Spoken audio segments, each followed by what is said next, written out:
नमस्कार दोस्तों, ज्ञान का सार यूट्यूब चैनल में आप सभी भाई बहनों का हार्दिक स्वागत है। संत कबीरदास जी के बहुत ही ज्ञानवर्धक दोहे, कबीरदास जी के दोहे, ये हमारी चर्चा का विषय है। और जितने भी हम संत कबीरदास जी के दोहे वर्णन कर रहे हैं, इन दोहों में कहीं ना कहीं हमारे मन में उस परमात्मा के प्रति प्रीति जागती है, उसके प्रति हमारा मन का संबंध जुड़ जाता है। तो आइए आज की इस वीडियो में भी हम संत कबीरदास जी के जिन 5 दोहों के ऊपर चर्चा करने वाले हैं, वो भी परमात्मा से ही कहीं ना कहीं हमारे मन को जोड़ने वाले दोहे हैं। बड़े ही ध्यानपूर्वक आप इस वीडियो के इन दोहों को सुनना। हो सकता है आपके जीवन में भी उस परमात्मा के प्रति अगाध श्रद्धा जाग जाए और उससे मन का संबंध जोड़ करके आप अपने जीवन में सुख, शांति, आनंद, प्रेम की प्राप्ति कर पाएं। ये हमारे लिए बड़े सौभाग्य की, परम सौभाग्य की बात होगी। तो आज की वीडियो का जो प्रथम दोहा है, उसमें संत कबीरदास जी कहते हैं, तू तू करता तू भया, मुझ में रही न हुए। तू तू करता तू भया, मुझ में रही न हुई। बारी तेरे नाम पर जित देखूं तित तूए। अर्थात हे परम पिता परमात्मा, हे ईश्वर, हे अल्लाह, हे वाहेगुरु, हे खुदा, तुम्हारे नाम का स्मरण करते करते मैं तुम जैसा हो गया हूं। अब मेरे मन में संसारिक वासना, दूसरों के प्रति ममताएं और इच्छाएं, तृष्णाओं के लिए कोई स्थान नहीं है।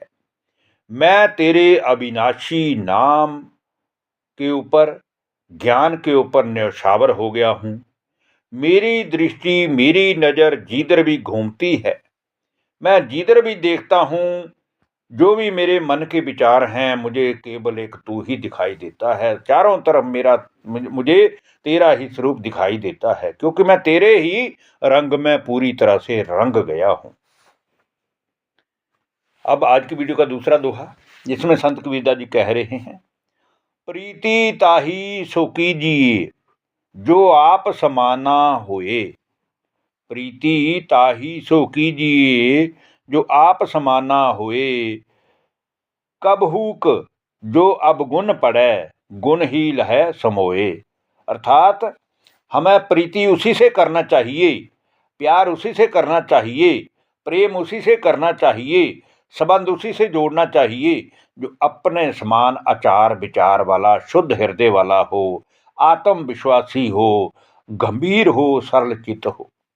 और यदि कभी भूलवश भी किसी प्रकार का अनुचित व्यवहार हो जाए, तो वह उचित गुण को ही अपने हृदय में स्थान दे। अर्थात अगर हमसे कभी भी गलती से किसी के प्रति अनुचित व्यवहार हो जाए, तो हमें तुरंत ही उनसे क्षमा मांग करके गुणी बन जाना चाहिए।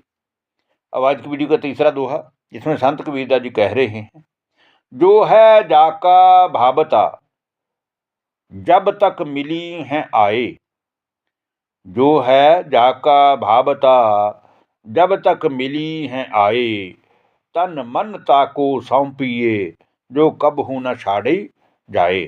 अर्थात संसार में जिसको जो अच्छा लगता है, वह उसी से कभी कभी अवश्य जाकर मिलता है, परंतु अपना मन केवल उसी को ही अर्पित कीजिए जो तुम्हें कभी छोड़कर नहीं जाए। अर्थात अटूट प्रेम के बंधन में बंधकर सदा तुम्हारे निकट रहें। और आप सभी भाई बहन जानते हैं कि संसार में केवल एक ही रिश्ता ऐसा है, एक ही नाता ऐसा है, एक ही संबंध ऐसा है, जिस संबंध के जुड़ जाने से वह हमेशा ही हमारे मन में बसा रहता है।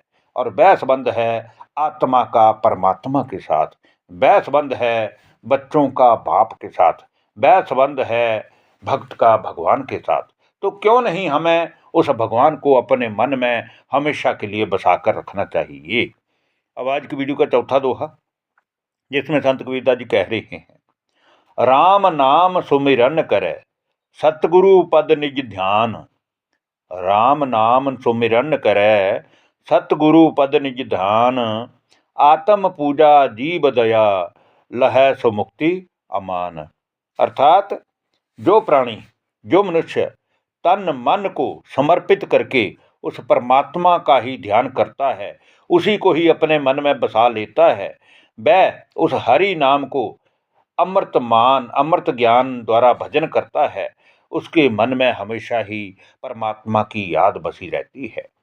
और जीवों के प्रति संसार में जितने भी मनुष्य हैं, नर नारी हैं, पशु पक्षी हैं, उनके जिसके मन में उनके प्रति दया भावना है और समता है, एक समान भाव है, और वह यही भावना रखकर सेवा करता है, वह प्राणी कभी भी दुख को प्राप्त नहीं होता। उसके जीवन में हमेशा ही सुख, शांति, आनंद, प्रेम की प्राप्ति होती रहती है।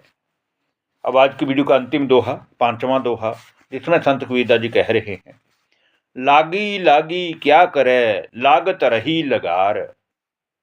लागी लागी क्या करे लागत रही लगार।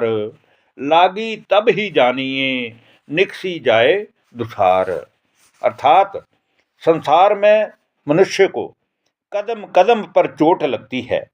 कभी उसे कारोबार में घाटा पड़ता है, इस चीज़ की चोट लगती है। कभी उसके रिश्तेदार संबंधियों में, रिश्तों में दरार पड़ जाती है, इसलिए मन को चोट लगती है। कभी कभी वो ज्ञान के रास्ते पर चलता चलता मूर्ख लोगों के साथ संगत कर बैठता है, इसलिए उसके मन को चोट लगती है। तो हमें इस चोट से बचने का उपाय करना चाहिए, जिसे सब लागी लागी कहते हैं। किंतु उन ठोकरों को भी तभी कारगर जानो जब उसके लगने से हमारे मन में बसी हुई सभी बुराइयां, सभी अवगुण, सारी ही जितने भी हमारे अंदर कोई विकार हैं, वो नष्ट हो जाएं। अर्थात जब हमारे को उस सच्चे गुरु के ज्ञान की ठोकर लग जाए, तब ही हमारा मन निर्मल होगा, शुद्ध होगा, हमारा मन भगवान से जुड़ पाएगा। धन्यवाद। नमस्कार दोस्तों।